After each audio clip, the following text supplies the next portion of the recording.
নবী জানিয়ে দিলে এ বিশ্বে মানুষেরা তোমাদের জন্য তোমাদের রব একটা আমার রোজাকে ফরজ করে দিয়েছে, একটা আমার রোজাকে রাখতে বলেছে। আল্লাহর কোরআনও আমাদেরকে জানিয়ে দিয়েছে রোজাদারের জন্য রোজা রাখা ফরজ হয়ে গেছে। এবং এই রোজা এমন একটা নিয়ামত, as-sawmuli wa ana biya, আমার আল্লাহ জানিয়ে দিলেন রোজাদারদের জন্য সবথেকে বড় খুশির খবর এটা। আল্লাহ বলছে রোজা হলো আমার খাস ইবাদত, আর আমি আল্লাহ কুদরতি হাতে রোজাদারকে পুরস্কার নিজে দেব। রোজাদারের জন্য দুটো খুশি, লিসাইমি ফারহাতানি, ফারহাতুন ইনদাল ইফতারি ওয়া ফারহাতুন লিকা রাব্বি। এ নওজওয়ানেরা, রোজাদাররা যখন ইফতার নিয়ে বসে আল্লাহ পাক হাদিসে কুরসির মধ্যে জানায় এটা একটা রোজাদারদের জন্য বড় আনন্দ। আর একটা হলো রোজাদারদিগকে আল্লাহ নিজের দিদার দেবেন বলেছে। এ যুবকেরা, তোমরা বাপেরা, আর এই রোজা কি ছাড়বেন না? এই রোজা এক মাস আসছে, রোজা রাখবে, আল্লাহকে খুশি করার জন্য রাখবে। কেন আল্লাহ বলেছে রোজা আমার খাস ইবাদত, নামাজ খাস ইবাদত বলেন, হজ খাস ইবাদত বলেন, যাকাত খাস ইবাদত বলেন, রোজাকে খাস ইবাদত বলেছে। সবটাই আল্লাহর জন্য। তবে রোজাটা কেন খাস বলেছে? নামাজের মধ্যে লোক দেখানো থাকতে পারে, নাও থাকতে পারে, না দেখানোটাই তো আল্লাহর জন্য। কিন্তু নামাজের মধ্যে লোক দেখানো থাকে, চল হুজুর বলছে একটু পড়ি, চল বিআই এসছে একটু পড়ি, না পড়লে লোক খারাপ বলবে তাই পড়ি, এখানে লোক দেখানো থাকতে পারে। কিন্তু কেউ শুকিয়ে শুকিয়ে থাকবে না, যদিও থাকে নুকিয়ে নুকিয়ে খেয়ে নেবে। কি আল্লাহ বা বড় দয়ালু, তবে তিনার কাছে নত হতে হবে। তিনি তোমার আমার জন্য অবশ্যই বড় মেহেরবান। এ দুনিয়ার মানুষ শুনে রেখে দাও, দুনিয়ার রাজা প্রজারা তারা আসামি খুঁজে বেড়ায়, তাদেরকে শাস্তি দেবে বলে, আর আমার আল্লাহ আসামিদেরকে ডেকে ডেকে ডেকে ডেকে বলে আমি তোদেরকে মাফ করে দেব। বুঝতে পারছেন মাইকের আওয়াজ? দুনিয়ার রাজা মহারাজারা আসামি খোঁজে শাস্তি দিবার জন্য, আর আমার আল্লাহ আসামি দেখে মাফ করার জন্য। জোরে বলুন সুবহানাল্লাহ।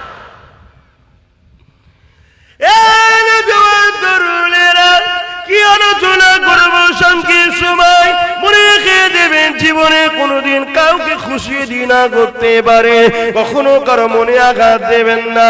আল্লাহর সৃষ্টিকে কখনো জুলুম অত্যাচার করবেন না। আল্লাহ রাসূল জানিয়ে দিলেন লা ইয়ারহামুল্লাহু মান লা ইয়ারহামুন নাস, যে মানুষকে ভালোবাসে না আল্লাহ দয়া সে পাবে না। ভালোবাসার প্রকৃত রাস্তা হলো আল্লাহর জান্নাতের রাস্তা দেখানো। এই আপনাদেরকে ভালোবাসি বলে আল্লাহ জান্নাতের রাস্তা দেখায়। আল্লাহ জান্নাত পেতে গেলে সর্বপ্রথম কাজটা কি? ঈমান আনতে হবে। আমানতু বিল্লাহি ওয়া মালাইকাতিহি ওয়া কুতুবিহি ওয়া রাসূলিহি ওয়াল ইয়াউমিল আখির ওয়াল কদরি খায়রিহি ওয়া শাররিহি মিনাল্লাহি তাআলা ওয়াল বাসি বাদাল মাউত। প্রথম ঈমান আনতে হবে। এ যুবকেরা, তরুণেরা, আমার আপনার নবী মুহাম্মদ রাসূলকে জীবনের থেকে বেশি ভালোবেসে, জীবনের সব কিছু থেকে বেশি আদর করে মেনে নিতে হবে। এই মেনে নিবার পরে তিনি যা করতে বলেছে করতে হবে, তিনি যা নিষেধ করেছেন ছেড়ে দিতে হবে। এ যুবকেরা, আল্লাহ নবী জানিয়ে দিলে এ বিশ্বে মানুষেরা তোমাদের জন্য তোমাদের রব একটা আমার রোজাকে ফরজ করে দিয়েছে, একটা আমার রোজাকে রাখতে বলেছে। আল্লাহর কোরআনও আমাদেরকে জানিয়ে দিয়েছে রোজাদারের জন্য রোজা রাখা ফরজ হয়ে গেছে। এবং এই রোজা এমন একটা নিয়ামত, as-sawmuli wa ana biya, আমার আল্লাহ জানিয়ে দিলেন রোজাদারদের জন্য সবথেকে বড় খুশির খবর এটা। আল্লাহ বলছে রোজা হলো আমার খাস ইবাদত, আর আমি আল্লাহ কুদরতি হাতে রোজাদারকে পুরস্কার নিজে দেব। আর দুদিন পর রোজা, তো তাই তো নাকি? রোজা নিয়ে বলি সংক্ষেপ সময়, আর কি বলবো? রোজা রাখেন আপনাদের ঘরের ছেলেরা সব? হ্যাঁ, যুবকরা রাখে তো, বোনেরা? আর না বাপ মা বলে এই বয়সে রাখিনি রে, রোগা হয়ে যাবি, এটা বলে নাকি?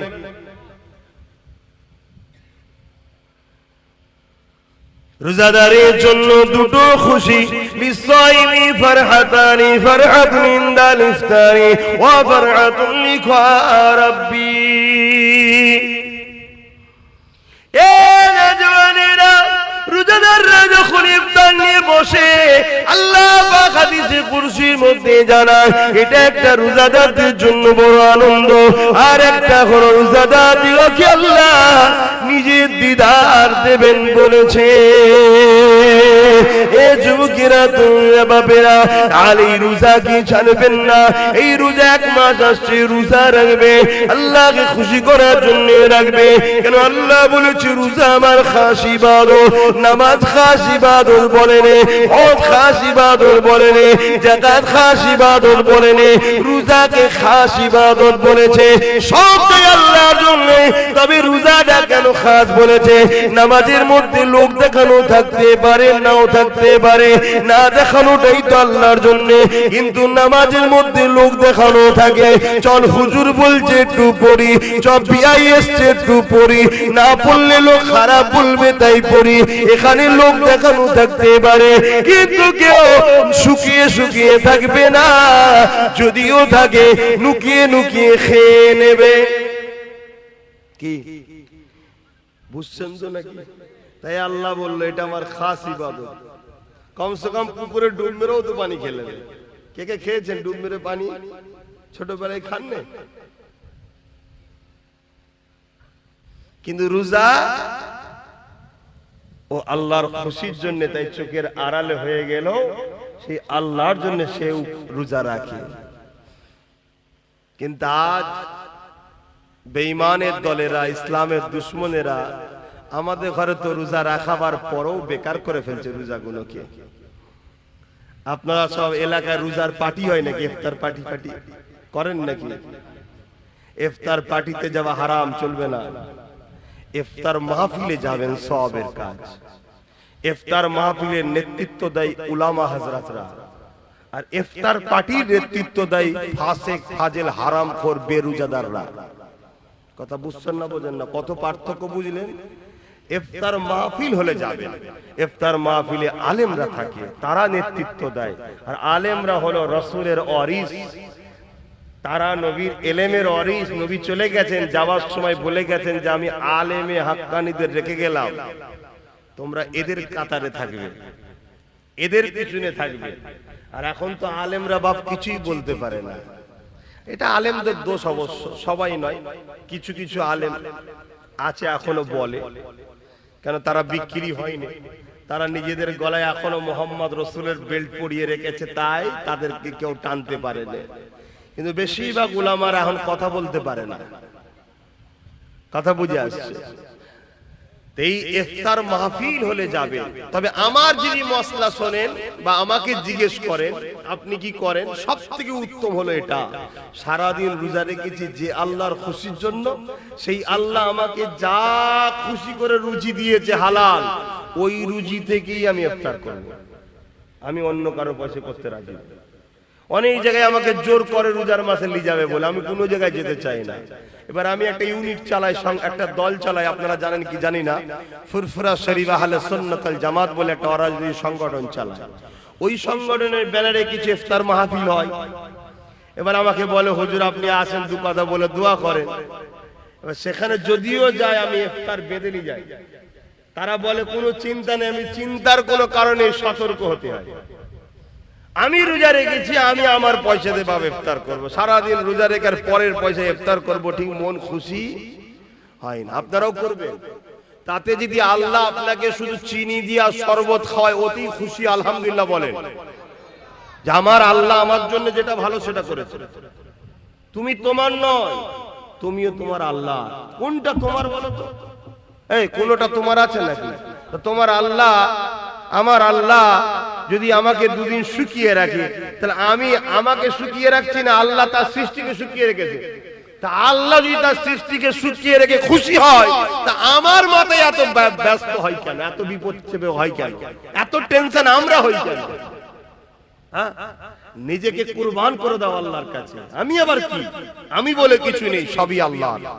এ চোখ আমার নয়, আল্লাহর সৃষ্টি। এ কান আমার নয়, আল্লাহর সৃষ্টি। এ হাত আমার নয়, আল্লাহর সৃষ্টি। এ পা আমার নয়, আল্লাহর সৃষ্টি। এ জবানের কথা আমার নয়, আল্লাহ দিয়েছেন, ব্যবহার করতে তাই করতে পাচ্ছি। কোনটা আমি তৈরি করিনি বাপ।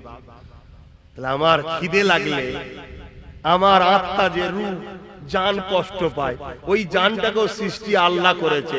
তাহলে ওই জানটা আমার যতটা আমি না ভালোবাসি, তার থেকে বেশি আল্লাহ তার সৃষ্টিকে ভালোবাসে। জোরে বলুন সুবহানাল্লাহ। বা ওয়াজ করতে গেলে সময় লাগে, আমি কিভাবে ওয়াজ করবো? এইভাবে হবে? কোন দিকে যাবো দিশে খুঁজে পাইনি, কখন এখানে একটু কখন ওখানে একটু বলে ফেলছি। তাই দরুদ শরীফ ওই দিকেও কম পড়ানো হলে একটু পড়ানো দরকার, সব হয়। কেন আমি জানছি দু কথা বলতেই পারবো না।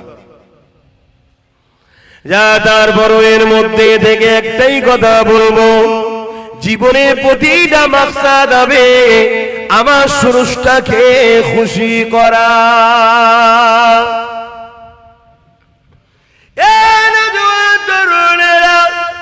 অবশ্যই বাবা আপন, কিন্তু আল্লাহ থেকে আগে নয়। অবশ্যই পীর মুর্শিদ আপন, কিন্তু আল্লাহ থেকে আগে নয়। অবশ্যই স্বামী স্ত্রী আপন, কিন্তু আল্লাহ থেকে আগে নয়। অবশ্যই নেতা লিডাররা আপন, কিন্তু আল্লাহ থেকে আগে নয়। সবকিছুর আগে একটা কথা মাথায় নিয়ে নেন, মান আহাব্বা লিল্লাহ ওয়া আবগাদা লিল্লাহ ওয়া আতা লিল্লাহ ওয়া মানআ লিল্লাহ ফাকাদ ইস্তাকমালাল ঈমান। এ দুনিয়া মানুষ রেখে দাও গো, নিঃশ্বাসের কোনো বিশ্বাস নাই। এসেছি যখন চলে একদিন যেতে হবে, কে কবে যাবে আল্লাহ বা ভালো জানে। পৃথিবীর সবাই চেষ্টা করো, তোমায় নিতে পারবে না। যেদিন আমার আল্লাহ ডাকবে, ওই দিন পৃথিবীর সবাই চেষ্টা করো, বাঁচাতে পারবে না। আল্লাহর উপরে ভরসা রেখে কোন কাজটা করলে আল্লাহ খুশি হবে, সেই কাজটা করো। যেটা করলে আল্লাহ বেজার হবে সেটা ছেড়ে দাও। মা বাপকে ভালোবাসতে হবে, কিন্তু আল্লাহর জন্য। স্বামীকে ভালোবাসতে হবে, কিন্তু আল্লাহর জন্য। স্ত্রীকে ভালোবাসতে হবে, কিন্তু আল্লাহর জন্য। দুনিয়ার লিডারকেও ভালোবাসতে হবে, কিন্তু আল্লাহর জন্য। যদি তোমার মা বাপ তোমাকে ইসলাম বিরোধী কথা বলে, ওই কথা তোমাকে মানা যাবে না। কেননা মা বাপ আগে নয়, আল্লাহ আগে। তোমার স্ত্রী যদি তোমাকে ইসলাম বিরোধী কথা বলে, ওই কথা মানা যাবে না। কেন স্ত্রী আগে নয়, তোমার স্রষ্টা আগে। তোমার স্বামী যদি তোমাকে ইসলাম বিরোধী কথা বলে, এ নারীরা স্বামীর কথা মানা যাবে না। কেননা স্বামীর আগে তোমার স্রষ্টা। ঠিক তেমনই তোমার দুনিয়ার লিডার যদি তোমাকে ইসলাম বিরোধী কোনো কথা বলে, ওই কথা মানা যাবে না। কেননা দুনিয়ার লিডার আগে নয়, তার আগে হলো তোমার আল্লাহ। দুনিয়ার লিডার যদি তোমাকে আল্লাহর পক্ষে কথা বলে, তবেই মানা যাবে। তোমার ইমাম যদি তোমাকে আল্লাহর বিরুদ্ধে কথা বলে, ওই ইমামের কথা মানা যাবে না। তোমার পীর যদি আল্লাহর বিরোধী কথা বলে, ওই পীরের কথা মানা যাবে না। কারণ আমরা মুর্শিদকে মানবো আল্লাহকে পাওয়ার জন্য। আল্লাহকে মানবো মুর্শিদ পাওয়ার জন্য নয়। মুর্শিদকে ধরবো আল্লাহকে পাওয়ার জন্য। মুর্শিদকে ভালোবাসবো আল্লাহর জন্য। আল্লাহকে ভালোবাসবো মুর্শিদের জন্য নয়। এই যুবকেরা তাই বলে দিয়ে যায়, ইমানটা ঠিক করে নাও। যদিও চলতে গিয়ে গুনাহ হয়ে যায়, ইমান যদি থাকে, আযাব খেটে খেটে খেটে খেটে একদিন না একদিন ইমানের জন্য আল্লাহ পাকে জান্নাতটা পেয়ে যাবে। আর ইমান যদি না থাকে, সব বরবাদ। দাড়ি তোমায় নাজাত দেবে না, টুপি তোমায় নাজাত দেবে না, হজ তোমায় নাজাত দেবে না। এগুলো তোমার মাকামকে বাড়ায় যদি ইমানদার হও। ইমানদারের মুখের দাড়ি থাকলে মাকাম বাড়লো। ইমানদারের মুখের মাথায় টুপি আছে, মাকাম বাড়লো। ইমানদার ন্যায় পরায়ণ, মাকাম বাড়লো। ইমান নেই তো কিচ্ছু নেই। আর ইমান কি? রাসূলকে বলুন, আমার সাথে বলুন, রাসূলকে জানের থেকেও বেশি ভালোবেসে আদবের সাথে মেনে নিবার নাম হলো ঈমান। আমার কথায় মানতে পারছেন তো নাকি? আল্লাহ পাক বলে দিয়েছে আমার হাবিবকে ধর। তোরা আমার সম্বন্ধে বেশি চিন্তা করলে মাথার ফিউজ আউট হয়ে যাবে। কথা বুঝাস? তোরা আমার হাবিবকে ধর, ওইটাকে আমি পাঠিয়েছি, উনি যা বলবে মেনে নে। কোরআন বলছে, আগেই বললাম না? হাফেজ সাহেব, মা আতাকুমুর রাসূল ফাখুযুহু ওয়া মা নাহাকুম আনহু ফান্তাহু। রাসূল যা আদেশ করেছে মেনে নাও, আছে তো কোরআনে? নবী যা নিষেধ করেছে ছেড়ে দাও। আল্লাহর নবী মদ খেতে বলেছে, মাতালকে সাপোর্ট করতে বলেছে। আল্লাহর নবী সুদ খেতে বলেছে, সুদকে সাপোর্ট করতে বলেছে। আল্লাহর নবী চুরি করতে বলেছে, চোরকে সাপোর্ট করতে বলেছে। আল্লাহর নবী মানুষের উপর জুলুম করতে বলেছে, জুলুমকে সাপোর্ট করতে বলেছে। কিন্তু আমরা তো সব করে বসে আছি বাবা। অন্যায় করার অন্যায়কারীকে সাপোর্ট করা এক না আলাদা? জোরে বলো। সময় এখনো আছে, তওবা করুন, আল্লাহর কাছে কাঁদুন যে আল্লাহ জীবনে যা করেছি জানতাম না, করে ফেলেছি, আজ জেনে গেছি আর না। মনে রেখে দেবেন এই কবরের জমিনে যখন তোমাকে আমাকে রাখা হবে, কেউ যাবে না এই কবরের জমিনে, কিন্তু এই কবরের জমিনে একজন আসবে। বুখারী মুসলিমের হাদিস, আল্লাহ বাতিনাকে নিয়ে আসবে, তিনি তাশরীফ আনবে, তিনি অন্য কেউ নয়, দুনু জাহানের সুলতান নবী দু আলম নবী মুহাম্মদ রাসূল তাশরীফ আনবে। দুনিয়ায় যদি তিনার নেতৃত্ব মেনে নাও, তিনাকে যদি লিডার বলে মানো, আর তিনার পক্ষ থেকে আমরা নেতৃত্ব দিচ্ছি, অর্থাৎ তিনার কথাকে আপনাদের কাছে পৌঁছে দিচ্ছি, আমাদের কথা নয়। কথা বুঝছেন? সেই রাসূলের আদর্শকে যদি মেনে নাও নিজের জীবনে, তাহলে নবী আমার তখন কিয়ামত কবরে বলবে, ফেরেশতা ও আমার গোলাম ছিল, কে নাজাত দিয়া হোক। জোরে বলুন সুবহানাল্লাহ। আর দুনিয়ায় রাসূল ছেড়ে দিয়ে নবী দ্বীনকে যারা মিটাচ্ছে, তাদেরই পিছনে হই হই করে ঘুরে বেড়াও। মনে রেখে দিও, কবর তোমার ডাকছে, তোমার জবাব দিতে হবে। আজ আমাদের ঘরের ছেলেদের ইসলামিক কোন ইউনিফর্মের উপর, ইসলামিক কোন কালচারের উপরে আঘাত দিলে আমাদের ছেলেদের ব্যথা লাগে না, কিন্তু যারা ইসলামের বিরুদ্ধে তাদের কিছু হলে আমাদের ছেলেদের বুকে ব্যথা ওঠে। হয় না? হয় না? কি কোথায় চলে গেল? আবার এগুলো যদি আমি বলি, আবার কিছু মুসলমান আছে শুকনো মুসলমান মুনাফিক, তাদের আবার কষ্ট হয়, এসব কথা কেন বলবে? উনি আসবে, প্লেন ঘটনা বলে চলে যাবে। তাহলে ঘটনা শুনে নাও। আল্লাহ বললেন, বান্দা ঈমান নিয়ে আসো। কার মতো ঈমান আনবো? এই আয়াতের ব্যাখ্যায় বলছেন, সাহাবাদের মতো ঈমান আনো। সাহাবারা কেমন ঈমান এনেছে শুনে রেখে দেন। এই যুবকেরা, তরুণীরা, বাপেরা, আল্লাহ নবীর সাহাবারা কেমন ঈমান এনেছিলেন। এক সাহাবীর নাম বলে দেয় হযরত খুবাইব রাদিয়াল্লাহু তাআলা। হযরত খুবাইব রাদিয়াল্লাহু তাআলা। আর একজন সাহাবী ছিলেন হযরত খাব্বাব রাদিয়াল্লাহু তাআলা।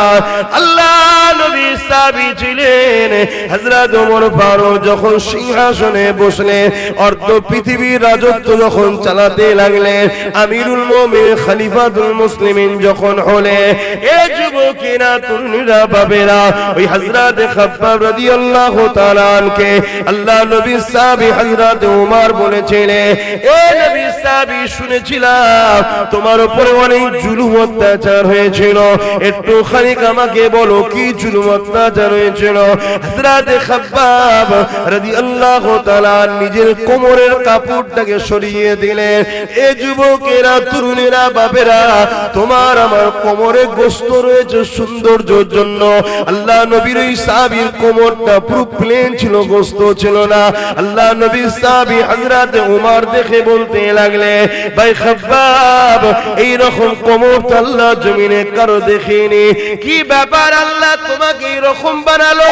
হযরত খাব্বাব বলতে লেগেছে, ও ভাই হযরত ওমর, আল্লাহ আল্লাহ আমাকে সুন্দর কোমর দিয়েছিল, কিন্তু আমি নবীর পক্ষে যাওয়ার জন্য, নবীর দল করার জন্য, ন্যায়ের পক্ষে, সত্যের পক্ষে, মানবতার পক্ষে, ইনসাফের পক্ষে, মানব বন্ধনের পক্ষে, ভ্রাতৃত্বের পক্ষে, সত্যের পক্ষে থাকার জন্য তৎকালীন লিডার আবু জেহেল উতবা সাইবাইরা আমাকে জুলুম করেছিল।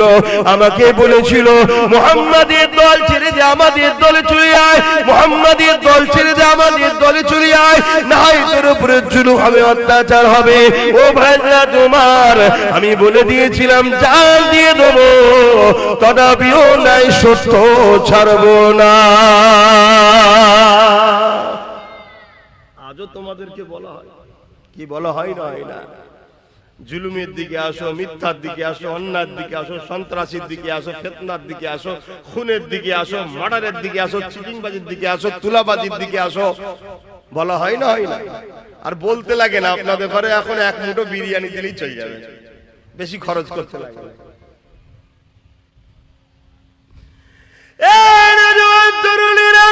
হযরত খাব্বাব রাদিয়াল্লাহু তাআলা হুজুর আমার কাঁদে আর বলে, ভাই উমর, আমি যখন তাদের কথা মানিনি, এই জন্য তারা আগুন তৈরি করেছিল, ওই আগুনের লাকড়ি তৈরি করে ওই আগুনের উপরে আমাকে হাত পা বেঁধে বসিয়ে দেওয়া হতো। ওই আগুন পুড়ে পুড়ে পুড়ে পুড়ে আমার কোমরের গোশতগুলোকে পুড়াতে লাগতো। আগুন কোমরের গোশতগুলো থেকে রস বাহির হতো, আগুনটা নিভিয়ে যেত, আবার সাইডে বসিয়ে আবার আগুন তৈরি করতো, আবার বসিয়ে দিত। এইভাবে পোড়াতে পোড়াতে পোড়াতে পোড়াতে পোড়াতে আমার কোমরের গোশতগুলো আগুনে সব খেয়ে ফেলেছে। ভাই ওমর, আমার মুখে লটকে গরম করে ছেঁকা দিয়া হতো আর বলতো, মুহাম্মদকে ডাকবি না, আল্লাহকে ডাকবি না। এ যুবকেরা, তরুণীরা, আব্বারা, তাদের মতো ঈমান আনতে হবে। কোরআন বলছে আমাদের ঈমান কোথায় রয়েছে দেখো। এ যুবকেরা, তরুণীরা, বাপেরা, আজ আমরা তাদের মতো ঈমান আনতে পেরেছি কি ভাবো? নাই নাজাত পাবেন না, আখিরাতটা বড় কঠিন হবে। কি ভাবছেন, কি করছেন আমি জানি না। যদি কারো মনে হয় যখন হবে তখন দেখবো, কি দেখবে যুবক? চুলের থেকে সরু, হিরের থেকে ধার, একটা রাস্তার উপর দিয়ে যেতে হবে, পুলের উপর দিয়ে। পুলের ওই দিকটা যে জান্নাত, তলায় আছে জাহান্নাম। আল্লাহ বলবে যারা জান্নাতে যেতে চাও যাও, ওই পুলটা কিন্তু পার করতে হবে। ওই পুলটা পার করতে গেলে দুনিয়ার ঘুষ দিয়ে আমাদের চলে যাচ্ছে, দুনিয়ায় মার্ডার করার পর বাইরে বাইরে ঘোরা যাচ্ছে, কেননা নেতার হাত থাকলে সব জায়েজ হয়ে যাচ্ছে। কিন্তু এই পুলটা পার করতে গেলে কোনো ঘুষ চলবে না, কোনো দাদাগিরি চলবে না। ওই পুলটা পার করতে গেলে ঈমান লাগবে, ঈমান লাগবে। কেমন ঈমান? সাহাবাদের ঈমান যেমন ছিল, একদিকে হারাম তোমাকে ডাকছে, একদিকে হালাল তোমাকে ডাকছে, একদিকে শয়তান তোমাকে ডাকছে, একদিকে রাসূলের গোলাম আব্বাস তোমাকে ডাকছে, বা আলেম ওলামারা তোমাকে ডাকছে। এ বাপেরা, নওজোয়ান তরুণেরা, তোমাদেরকে ডিসাইড করতে হবে, আমি রাসূলের দলে যাব না ইবলিসের দলে যাব। কারণ পৃথিবীর জমিনে দুটো দল আছে, একটা রহমান আল্লাহ পাকের দল, আর একটা হলো ইবলিসের দল। আল্লাহ দলের পক্ষে 1 লক্ষ মতান্তর, 2,24,000 নবী রাসূল এসেছে, আখরি নবী মুহাম্মদ রাসূল এসেছে। সেই নবীর বর্তমানে নবী পাকের পক্ষ থেকে নবীর ওয়ারিসরা রয়েছে।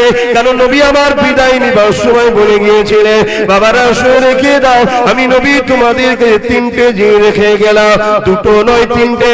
প্রথম নম্বর হলো কিতাবুল্লাহ, আল্লাহ পাকের কিতাব। দ্বিতীয় নম্বর সুন্নাতে রাসূলি, আমার সুন্নাহ। 3 নম্বর হলো আহলে বাইতি, আমার পরিবার, আমার খানদান। তাই মিশকাত শরীফে আব্দুল্লাহ ইবনে আব্বাস রাদিয়াল্লাহু তাআলা হাদিসটা বললাম, হযরত ওমর ইবনে আব্দুল্লাহ হুজুর হাদিসটা বললাম, কি নবী আমার জানিয়ে দিলে, এ আমার মাননেওয়ালারা, তোমরা ইদিক উদিক করো না, কেননা আমার খানদানের হাতে কিয়ামতের সেই দিন পর্যন্ত 2 জন যদি আমার বংশে থাকে, তার মধ্যে একজনের হাতে আমার ঝান্ডা থাকবে। দেখুন, ভাবুন, কেন আমাদের কাজ সজাগ করে দেওয়া, জানিয়ে দেওয়া, কাউকে জোর করে টেনে আনবো না, টেনে আনবো না। এবারে আপনারা কি করবেন, কি ভাববেন, কি কোন রাস্তা বেছে নেবেন, সব তো আপনাদের ব্যাপার। কিন্তু পরিস্থিতি, দুনিয়া তো বরবাদ হচ্ছে, আখিরাতটাও বরবাদ হয়ে যাচ্ছে। আসুন আমাদের কাছে, দুনিয়াও পাবেন আখিরাতও পাবেন ইনশাআল্লাহ। আল্লাহ নবী জানিয়ে দিলেন, বাবারা বেশি বেশি করে কিয়ামতের জন্য চিন্তা করো বাবা।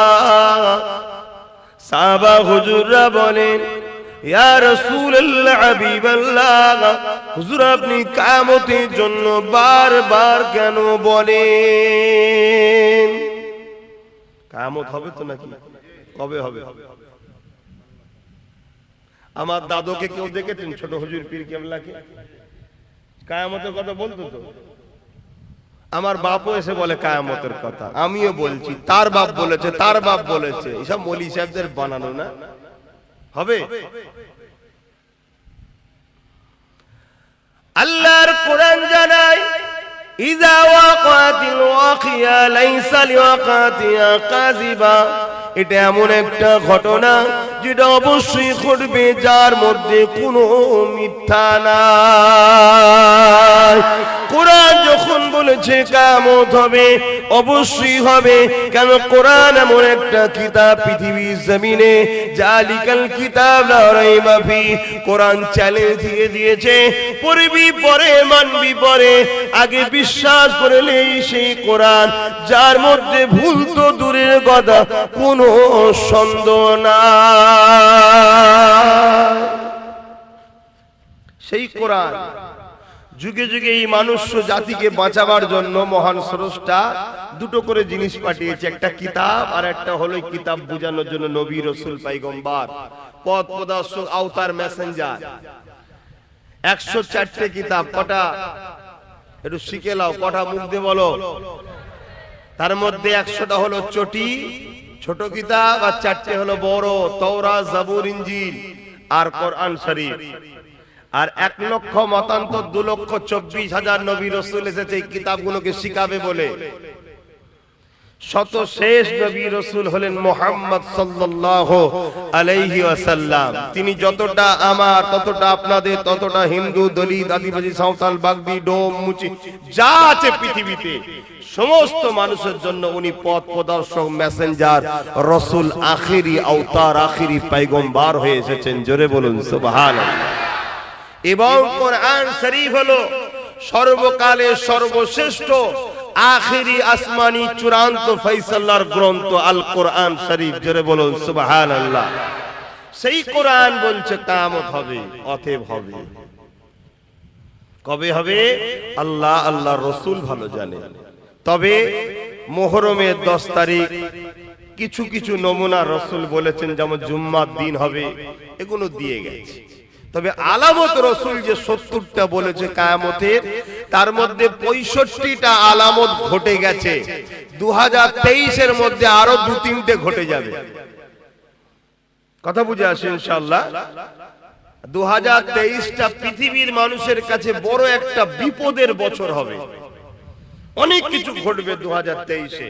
বেশিরভাগ কিতাব এবং যা ভবিষ্যৎবাণী আমার দয়ার নবী করে গেছেন, তা থেকে যতটা আমাদেরকে আল্লাহ শিখিয়েছে সেই অনুযায়ী। আর মুহাম্মদ রাসূল যা বলেছে, একটা কথা চুল পরিমাণ লড়ে না, হুবহু হয়। জোরে বলুন সুবহানাল্লাহ। কেন হয়? মুহাম্মদ রাসূলকে তিনি বলতে বলেছেন যিনি করেন, অর্থাৎ মহান স্রষ্টা আল্লাহ শিখিয়েছেন। জোরে বলুন সুবহানাল্লাহ। সেই নবী আবার জানিয়েছেন কিয়ামত অবশ্যই হবে। কিয়ামতের দিনটা কত কঠিন দিন হবে। আল্লাহ নবী সাহাবাদেরকে জানালেন, মাথার এক বিগদা ইখতিলাফাত করে আল্লাহ পাক এই সূর্যকে নামিয়ে দেবে। এই সূর্যের বর্তমান 1 গুণ তাপ রয়েছে, সেদিন 12 গুণ তাপ বেড়ে যাবে। এখন লক্ষ কোটি মাইল দূরে সূর্য রয়েছে, সেদিন মাথার এক বিগদা ইখতিলাফ, এক হাত উপরে সূর্যকে নামিয়ে দেবে। মাথার খিনগুলো নাক দিয়ে গুনে গুনে ঝরে ঝরে পড়তে লাগবে। ওই কিয়ামতের দিনটা তো কঠিন দিন হবে।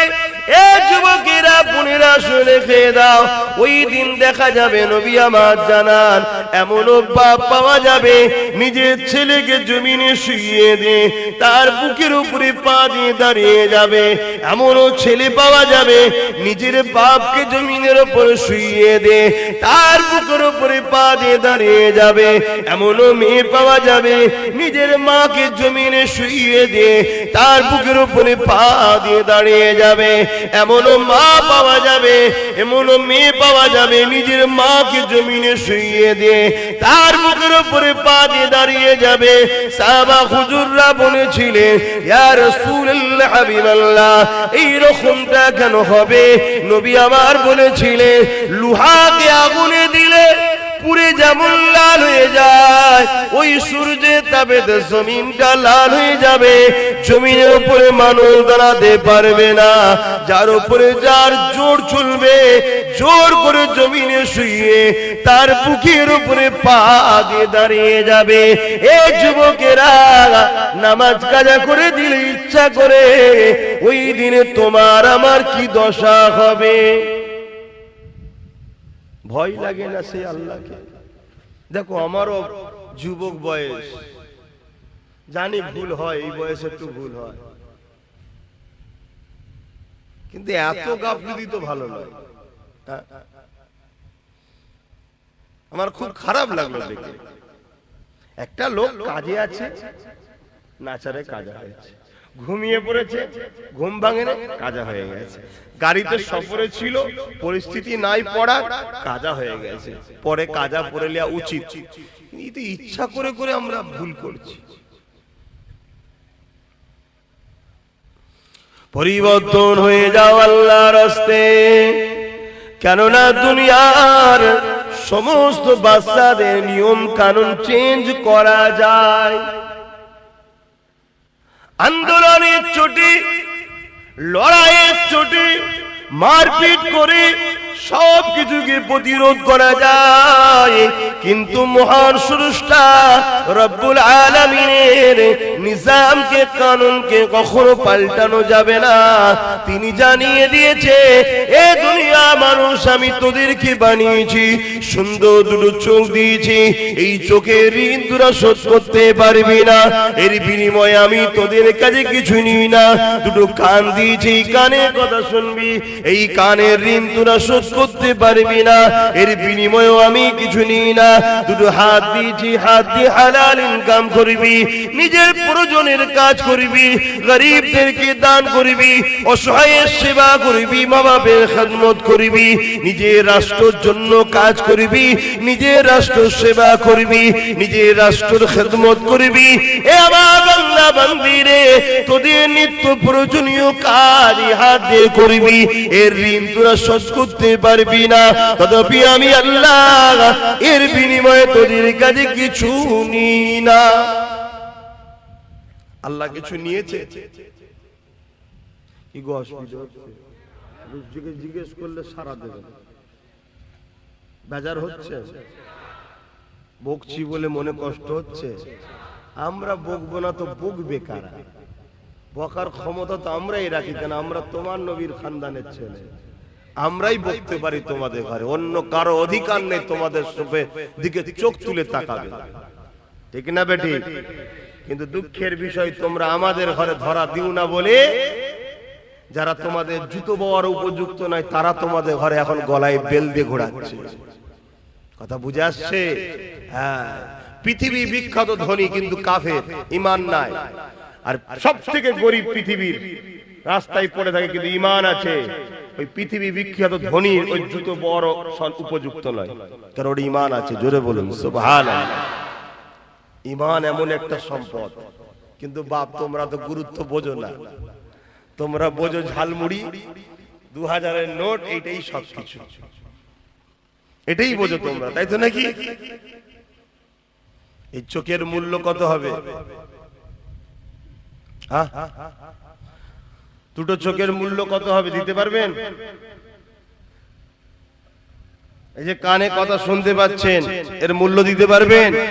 দুটো হাত, দুটো পা, কিডনি, হার্ট, নিঃশ্বাস, এই করোনা কিছু কয়েক মাস আগে গেল, সব নাকি জান ধরপর করছে, বলছে নিঃশ্বাস নিতে পারেনি, খেচে খেচে উঠে পড়ছে ধরপর করে। কি হলো রে বাবা? বলছে দম নিতে পারেনি। তাও মনে পড়ে না আল্লাহর কথা, যে হারে তিনি কত দয়ালু, কত সুন্দর আমায় নিঃশ্বাস টানাচ্ছে, নিঃশ্বাস বার করাচ্ছে। এ তো আল্লাহ পরীক্ষা করার জন্য দেয়। যে তকদিরওয়ালা হবে ওই ঝটকা খেয়েই পরিবর্তন হয়ে যায়, আর যে কপাল ফাটা ঝটকা খেয়েও বিহায়া হয়ে থাকে তাকে আল্লাহ একেবারেই সাইজ করবে, কবরে নিয়ে যায়।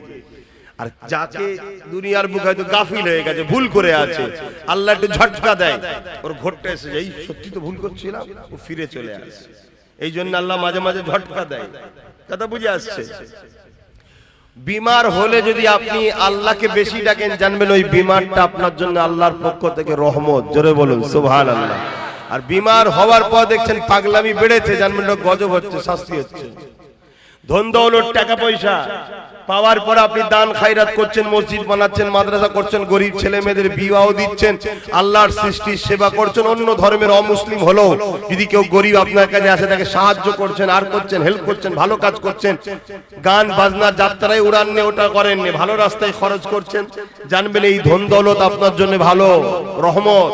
আর টাকা পাওয়ার পর আপনি ফাংশনে দিচ্ছেন, যাত্রায় দিচ্ছেন, ভুল রাস্তায় দিচ্ছেন, জানবেন এই টাকা আপনার জন্য গজব, জাহান্নামে নিয়ে যাচ্ছে। ফেরাউনের মতো বাদশা কেউ হতে চান? আরে পৃথিবীর বাদশা হবেন, হবেন না? কেন শখ নেই? পৃথিবীর বাদশা। একটা প্রধান হওয়ার জন্য এত মারপিট করছেন, এমএলএ হওয়ার জন্য এত মারপিট করছেন, পৃথিবীর রাজা হবেন না আপনারা? শখ নেই? না, ফেরাউনের মতো হব না। কেন? ও জাহান্নামী কাফের। ঠিক না বেটি? আমাদের ঘরে আল্লাহ যদি বাদশা করে, ফারুকে আজমের সুন্নাত অনুযায়ী করুক। বলুন আমিন। আর যদি গরিব করে, আল্লাহ হযরতে আলীর মতো যেন গরিব করে। জোরে বলুন সুবহানাল্লাহ। তাহলে আমাদের উদ্দেশ্যটা কি? দুনিয়া না আখিরাত? জোরে বলুন। তাহলে দুনিয়া ছাড়া কি আখিরাত পাওয়া যাবে? দুনিয়ার মধ্যে দিয়েই তো আপনাকে আখিরাত খুঁজতে হবে। দুনিয়ায় আপনাকে কাজ করতে হবে আখিরাতের কাজগুলো। আপনি একটা অফিসে চাকরি করেন, অফিসের চাকরি করছেন, আপনাকে 8 ঘন্টা সময় দেওয়া হয় যে এই কাজগুলো করে দিলে তারপর আপনাকে মাইনেটা দেওয়া হবে।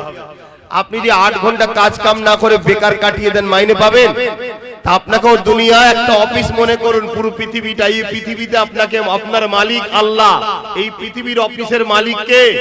আল্লাহ। তিনি কিছু কাজ দিয়েছে, নামাজ, রোজা, হজ, যাকাত, দান, খায়রাত, বড়দের সম্মান করা, ছোটদেরকে স্নেহ করা, মা বাপকে ভালোবাসা, হারাম না খাওয়া, সুদ না খাওয়া, মদ না খাওয়া, জেনা না করা, ব্যভিচারী না করা, অন্যায়কে সাপোর্ট না করা, অন্যায়ের বিরোধী করা, ন্যায়ের পক্ষে থাকা।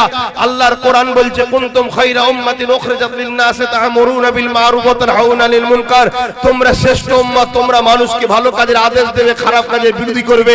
ক্ষমতা থাকলে হাত দিয়ে প্রতিরোধ করো খারাপ কাজের, ক্ষমতা নেই মুখ দিয়ে প্রতিরোধ করো, ক্ষমতা নেই অন্তর থেকেও খারাপ কাজকে ঘৃণা করতে হবে। এই টোটাল জিন্দেগি তোমরা কাটিয়ে কাজ করে যখন যাবে, আল্লাহ তোমাকে পারিশ্রমিক দেবে কি? দয়ার জান্নাত ও তিনার দিদার। জোরে বলুন সুবহানাল্লাহ। আর যদি এটা করে না যাও, যেমন 8 ঘন্টা বেকার কাটিয়ে ফেলেছো, মাইনার পাবে না, ওখানেও কিছু পাবে না, কিন্তু তোমাকে নিয়ে রাখবে কোথায়? বেকার তো রাখার জায়গা নেই, নিজের জাহান্নামে নিজে পিছাই হবে। আর জাহান্নামীদের যখন পিপাসা লাগবে কি খাওয়াবে? জাহান্নামীর পাত্রেতে রক্ত আর পুঁজ টকবক করে ফুটানো। বলুন নাউজুবিল্লাহ। এইগুলো কি মনে হয় না যে আমাদের কি হবে? আমি তো বিরাট টেনশন করি, আল্লাহ আমার কি হবে, আল্লাহ আমার কি হবে। যদি আল্লাহ বলে আপনার তোকে পছন্দ নয়, তোর নামাজ আমার ভাল লাগে না, তোর রোজা আমি লোবো না, তোর ইবাদত আমার, তোর কাজ কাম আমার পছন্দ হয় না, তো গেল তো কি গো। দুনিয়ায় অনেককে কাজ লিজে দাও না মহাজনকে, জরির কাজ হোক, কিছু জামার কাটিং এর কাজ হয়, জানেন না? মহাজন যদি বলে এ কাজটা পছন্দ হয় না, জালি যা, আমার আল্লাহর কাজ করে যদি যায়, আর আল্লাহ যদি বলে তোর নামাজে মজা ছিল না, তুই অনেকক্ষণ ধরে সেজদা দিসনি, দীর্ঘদিন তাসবিহ পড়নি, নামাজের সময় সারা দুনিয়া ঘুরে বেড়াতিস, কি নামাজে মনে পড়ে না? পড়ে না, হ্যাঁ? আর আল্লাহ যদি বলে আব্বাস তোর ইবাদত আমার পছন্দ নয়, আমার কি হবে? আমার বাপ বাঁচাতে পারবে? আমার মা, পৃথিবীর কেউ বাঁচাতে পারবে? কাদের ভরসায়, কি খেয়ালে কি ঘোরে আছো আমাদের ঘরের ছেলেরা? এই জন্য জলসা দেওয়া হয়। আজ থেকে তওবা করো, আগামী যতদিন বাঁচবে, 1 দিন হোক আর 1 বছর হোক আর 100 বছর হোক, মাকসাদ একটাই করো, আল্লাহকে খুশি করব, নবীর হুকুম মেনে চলবো, দ্বিতীয় কোনো কিছু বুঝি না। কথা বুঝে আসছে? নবীর কথা যে বলবে তার সাথে থাকবো। ইমাম বলছে ইমামের সাথে, পীর বলছে পীরের সাথে, মুর্শিদ বলছে মুর্শিদের সাথে, মুফতি বলছে মুফতির সাথে। আকীদা ঠিক করো, কিন্তু উদ্দেশ্য একটাই হবে আল্লাহর জন্য, আল্লাহর জন্য। আর মা আতাকুমুর রাসূল ফাখুযুহু ওয়া মা নাহাকুম আনহু ফান্তাহু। নবী যা আদেশ করেছে মানবো, নবী যা নিষেধ করেছে ছেড়ে দেবো। কি গো পারবে না? প্রতিজ্ঞা করো আমার সোনার ভাইরা। হয়তো তুমি কালকে যাওয়ার পরে ভুলে গেছো, হঠাৎ করে মনে পড়লো, হ্যাঁ এই কাজ করলে তো আল্লাহ নারাজ, উঠে চলে আসো, উঠে চলে আসো। একবার যদি আল্লাহর ভয়ে কোনো পাপ কাজ থেকে ফিরে আসতে পারো, আমার আল্লাহ তোমাকে একটা নয় দুটো জান্নাত দেবে। জোরে বলুন সুবহানাল্লাহ। সূরা রহমানের মধ্যে আল্লাহ পাক বলছেন, ওয়ালিমান খাফা মাকাম রাব্বিহি জান্নাতান। যারা আল্লাহকে ভয় করে আমার আল্লাহ তাদেরকে দুটো জান্নাত দেয়। জোরে বলুন সুবহানাল্লাহ। পারবে না জিন্দেগিতে? কারো মাথায় বাঁশ মারতে গেছিলেন, কারো কথা শুনে এখন মনে হয়েছে না আরে আল্লাহ সৃষ্টিকে মারা যাবে না, গুনাহ হবে। কথা শুনছেন, ফিরে চলে এসেছেন, না করব না, পাপ করব না। কি সিনেমা দেখতে গেছিলেন বন্ধুদের সাথে, হঠাৎ করে মনে পড়ে আরে এটা করলে তো আল্লাহ নারাজ হবে, চলে এলেন তওবা পড়ে, না বাবা যাব না। কি আরো কোনো পাপের কাজ করতে মন গেছে, তওবা করে ফিরে এসেছ আল্লাহর ভয়ে, তোমাকে আল্লাহ দুটো জান্নাত দেবে। জোরে বলুন সুবহানাল্লাহ। বন্ধু বলছিল চলো ঘুরে এসি, তোমার মন বললো না নামাজ কাজা হয়ে গেলে আল্লাহ অখুশি হবে, না আমি পড়ে যাবো, আগে নামাজটা পড়ি। এই যদি ফিরে এসে নামাজটা পড়তে পারো তাহলে জানবে আল্লাহ তোমায় দুটো জান্নাত দেবে। জোরে বলুন সুবহানাল্লাহ। একটু বুঝে বুঝে চলতে হয়, জোশ আনো হুঁশ হারিয়ে নয়। তাই বলবো এসেছেন ভালো জায়গায়, ভালোভাবে বসুন। আসেন আমরা কোরআন সুন্নাহর আলোকে দিন ইসলামের গুটিগত কথা আলোচনা করি। আল্লাহ আমাকে বলার তৌফিক দিক, আপনাদের ঘরে শোনার তৌফিক দিক, উভয়কে বেশি বেশি করে আমল করার তৌফিক দান করে। বলুন আমিন।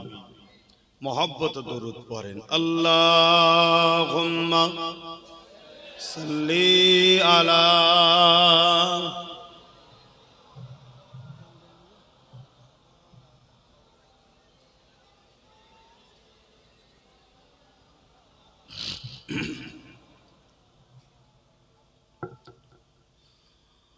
أعوذ بالله من الشيطان الرجيم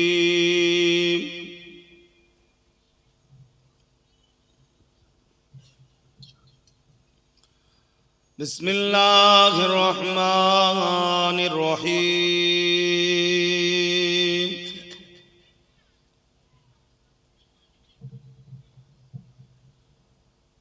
الحمد لله الحمد لله نحمده ونستعينه ونستغفره ونؤمن به ونتوكل عليه ونعوذ بالله من شرور أنفسنا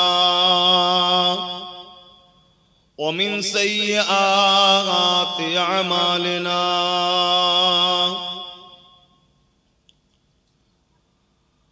من يهدي الله فلا مضل له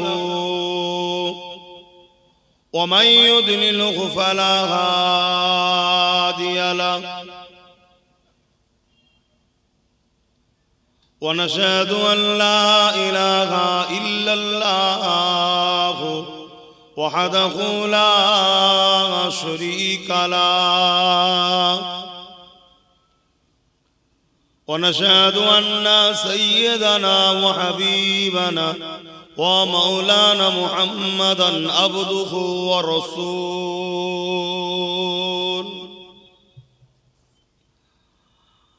أما بعد فيا أيها الحاضرون رحمكم الله قال الله تعالى في كلام المزيد والفرقان الحميد ইন্নাল্লাহা ওয়া মালাইকাতাহু ইউসাল্লুনা আলান নাবিয়্যি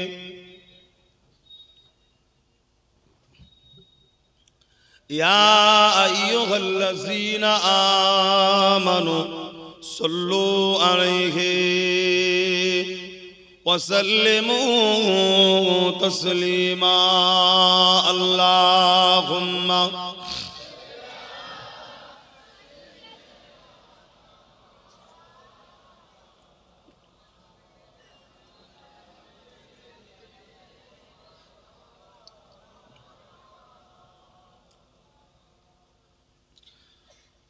झुम करनाते सरवार मैं पढ़ता रहूं सो के दीदार में दिल मचलता रही কি হলো বল দিকে কেন হল বিজচ্ছ আবার তো ধুলো উঠবে হ্যাঁ ওই দিকে লিখো हाँ ले जाओ झुम करना ते सरवार मैं पढ़ता रहूं सो के दीदार में दिल मचलता रहे नूर चेहरे पे जुल्फे चमकता रहे रहमतों की घटाए बरसता रहे अल्लाहुम्मा सल्ली अला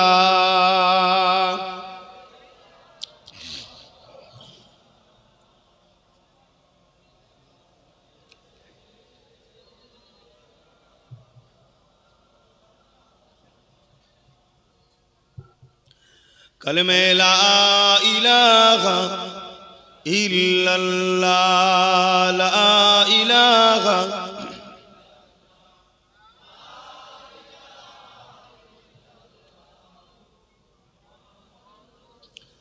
हस्बी रब्बी जल्लल्लाह माफी क़ल्बी ग़ैरुल्लाह हस्बी रब्बी जल्लल्लाह माफी क़ल्बी ग़ैरुल्लाह नूर मुहम्मद सल्लल्लाह हक़ ला इलाहा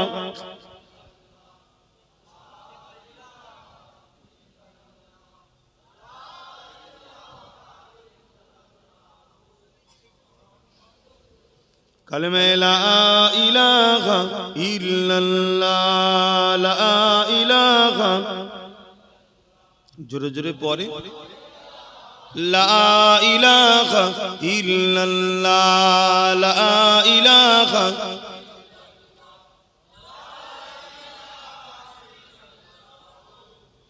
मुहम्मदुर रसूलुल्लाह हस्बी रब्बी जल्लल्लाह माफी क़ल्बी नूर मुहम्मद सल्लल्लाह हक़ ला इलाहा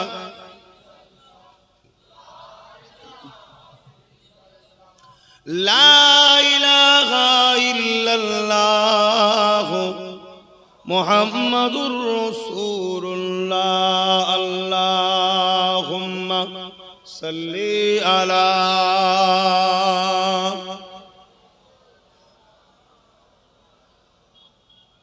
वला आली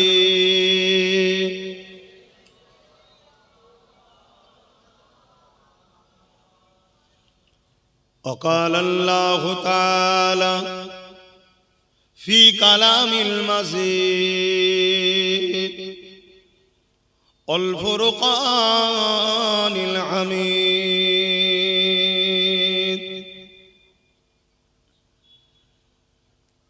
وما خلقت الجن والإنس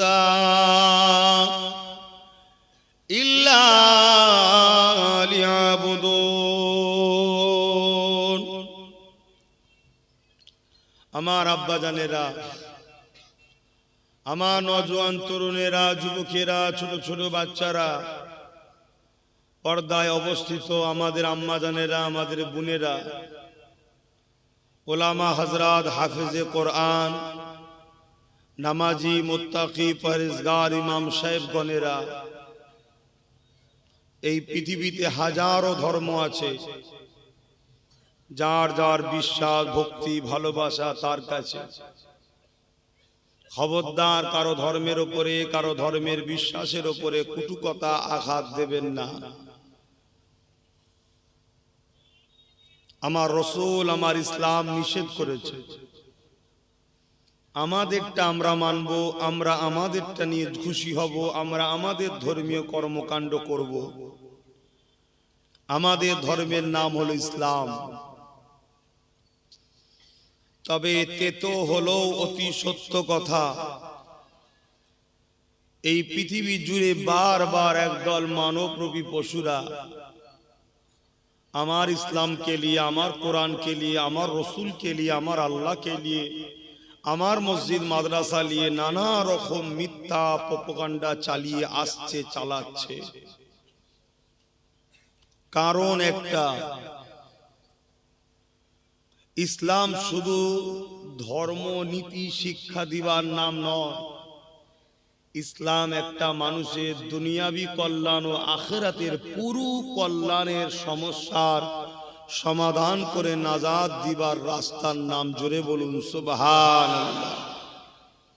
যেখানে ধর্মনীতিও আছে, কিভাবে তুমি প্রভুর ইবাদত বান্দাগি করবে, এখানে পরিবেশ নীতিও আছে, ইসলামে এডুকেশন নীতি আছে, ইসলামে সমাজ নীতি আছে, ইসলামে প্রতিবেশ নীতি আছে, ইসলামে সম্প্রীতির নীতি আছে, ইসলামে রাষ্ট্রনীতি আছে, ইসলামে এডুকেশন নীতি আছে, ইসলামে অর্থনীতির নীতি আছে, ইসলামে রাজনীতিও আছে। একটা মানুষের জিন্দেগিতে যা প্রয়োজন সব রাস্তার গাইড, সঠিক রাস্তা দেখাবার নাম হলো ইসলাম। জোরে বলুন সুবহানাল্লাহ। ইসলাম মজলুমের পক্ষে দাঁড়িয়ে জালিমের বিরুদ্ধে লড়াই করার নাম ইসলাম। যদি আপনারা আমার রসুলের জীবন আদর্শ দেখেন, একটা প্রশ্ন তো আসতেই পারে যে বারবার ইসলামের উপরই মানুষের এত আঘাত কেন? কখনো ফিল্মের মাধ্যম দিয়ে, কখনো কার্টুনের মাধ্যম দিয়ে, কখনো মিথ্যা কেসের মাধ্যম দিয়ে, নানান দিক দিয়ে ইসলামের উপরই আঘাত কেন? এর উত্তর একটাই কথা বলবো, যদি কারো ধারণা হয় ইসলাম ভুল তাহলে আমিও বলবো পৃথিবীতে আজকের তারিখে সব থেকে দ্রুত যে ধর্মের দিকে মানুষ নিজের অন্য ধর্ম ছেড়ে ছুটে আসছে, সেই ধর্মটার নাম হলো ইসলাম। জোরে বলুন সুবহানাল্লাহ। পৃথিবীর সব থেকে বড় ইসলামের দুশ্মনের রাষ্ট্রের নাম হলো আমেরিকা, ব্রিটেন, ফ্রান্স। সেখানে ডেলি হাজার হাজার যুবক যুবতীরা আমেনা লালের দিবানা হয়ে, কোরআনের প্রেমিক হয়ে রাসূলুল্লাহর কদমের দিকে ছুটছে। জোরে বলুন সুবহানাল্লাহ। তাহলে আবার প্রশ্ন হতে পারে, তাহলে ইসলামের বিরুদ্ধে আঘাত দিবার কারণ কি? কারণ একটাই, এই পৃথিবীতে কিছু অসভ্য বর্বর মানুষ আছে, যারা অর্থ জোরে হোক, গায়ের জোরে হোক, গদির জোরে হোক, যে কোনো জোরে হোক, মানুষের খোদা হবার সব করছে। খুব কথাগুলো মন দিয়ে শুনবেন।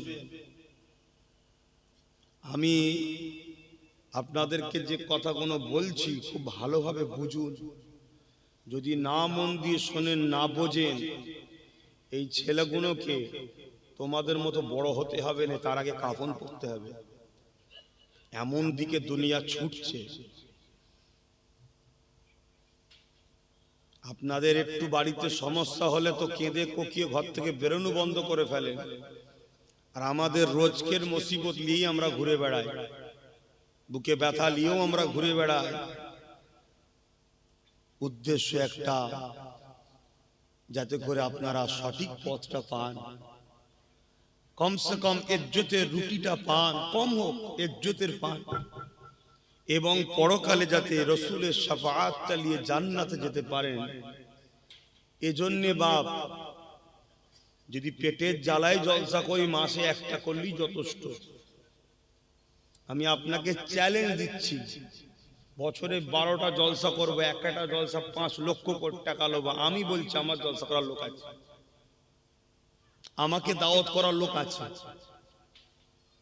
আপনি হয়তো অবাক হচ্ছেন, 5 লাখ দিয়ে তোমায় কে নিয়ে আসবে? কে বলেছে? শুধু ঘোষণা করে দেবো যে তোর জেলাতে, শুধু তোর গ্রামেই যাব, তোর এলাকায় আজ কোনো জায়গায় যাবো না। আমার যতই জেলার ভালোবাসার মানুষ আছে সবাই সেখানে ছুটবে, আর কমিটি আমাকে দিবার জন্য তৈরি হয়ে আছে। আপনি কি ভাবছেন জানি না, এ কথাটা বললাম বলে ভেজাল নিলেন নাকি? আমি শুধু একটা জিনিস বুঝাতে চাইছি, আমাকে আর 10টার সাথে মিশাবে না। পেটের জ্বালায় আসেনি বাপ আমার, ভাই আমার, মা আমার, বোন আমার। আমি তোমাদেরকে বাঁচাবার চেষ্টা করছি, আজ থেকে নয়। আর এই বাঁচাবার রাস্তায় চলতে গিয়ে কখনো মাকে গাল খেয়েছি, কখনো বাপকে গাল খেয়েছি, কখনো নিজে অত্যাচারিত হয়েছি, কখনো নিজের সমস্যায় পড়েছি। আর এখন আমার ছোট ভাইটা সবসময় বিপদে পড়ছে, ওটা আমার জন্যই হচ্ছে, আমি ওকে না বেঁচেছি। সবকিছুকে প্রতিজ্ঞা করে, সবকিছুকে অপেক্ষা করে পিছুবার কোনো ব্যাপার নেই, ভয় খাবার কোনো ব্যাপার নেই, শুধু দুঃখের একটা ব্যাপার। আপনারা যদি কথাগুলো না শোনেন কষ্ট পাবো, আর কথাগুলো যদি আপনারা নেন আলহামদুলিল্লাহ, আবার এই জমিনের গরিব হাসবে, এতিম সম্মান পাবে, বিধবা অধিকার পাবে। মুসলিম হোক, অমুসলিম হোক, আদিবাসী, সাঁওতাল, ব্যক্তি, যে কোনো ধর্মের মায়ের ইজ্জত লুট বন্ধ হবে। মায়েদেরকে খেলনা যে বানানোর চেষ্টা চলছে, কোনো বন্ধ হয়ে যাবে যদি আপনারা আমার কথাকে গুরুত্ব দিয়ে রাস্তায় চলেন। আমি চ্যালেঞ্জ দিচ্ছি, হতেই হবে। কারণ আমি সেই ঘরের ছেলে যারা পৃথিবীকে সন্ত্রাস মুক্ত করেছে, যারা পৃথিবীকে অত্যাচারী মুক্ত করেছে, যারা পৃথিবী থেকে নেশা মুক্ত করেছে, যারা পৃথিবীর মেয়েগুলোকে জ্যান্ত কুঁতা হতো বন্ধ করেছে, যারা পৃথিবীর কথা বলছে, এটা ছোট জায়গার কথা বলছিনি, জিনারা করেছেন। আমি সেই ঘরের ছেলে আপনাদের বলছি।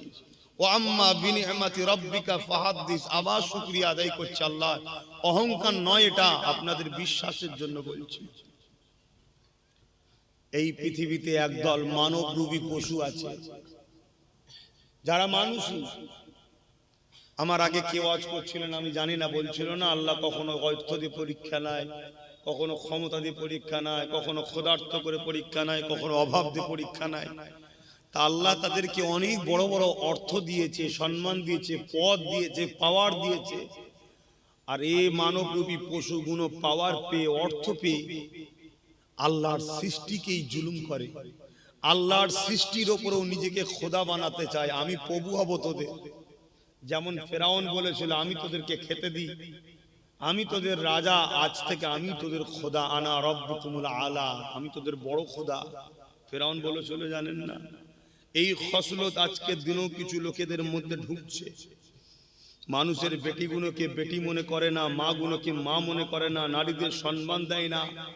যখন খুশি তাদেরকে ডেকে নিয়ে যে ভোগ করছে, জুলুম করছে, না গেলে স্বামীকে মারবে, পিটবে, অত্যাচার করবে, মানুষের জমি দখল করছে, মানুষকে মিথ্যা কেস দিচ্ছে, অত্যাচার করছে। এই জুলুমগুলোকে মিটাবার নাম হলো ইসলাম। জোরে বলুন সুবহানাল্লাহ।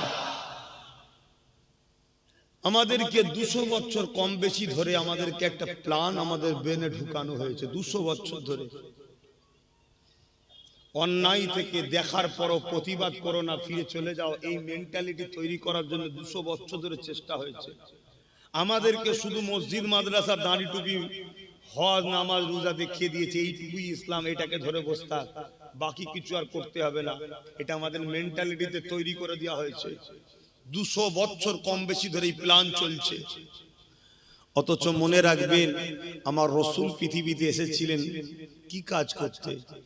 আমার নবী পৃথিবীতে এসেছিলেন অত্যাচারী, জালিম, সন্ত্রাস, লুটেরা, চোর, বদমাইশ গুণের হাত থেকে অশান্ত পৃথিবীকে শান্ত করতে।